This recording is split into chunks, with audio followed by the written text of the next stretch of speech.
And lastly we have the dark colors. So here we have a dark yellow with some red. And we have some deep red with red and black.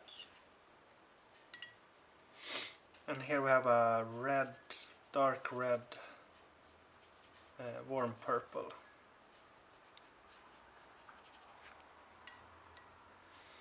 And here we have a dark blue with some red.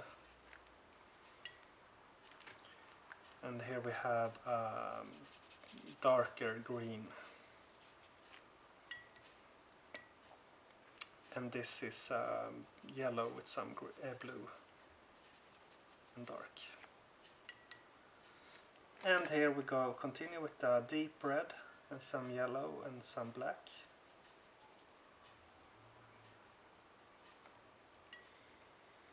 And here we have a red with some yellow and black.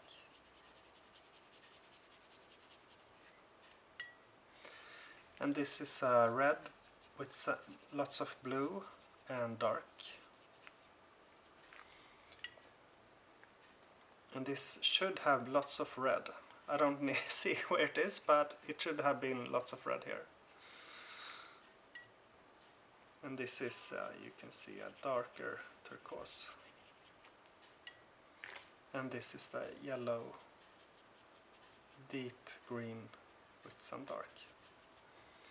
Great! And then in the end, make sure your pencil is clean, and you can mix the white here in the middle. Just activate it. Great! So we will let it dry, and then we're gonna paint or draw lines here to make it more clear.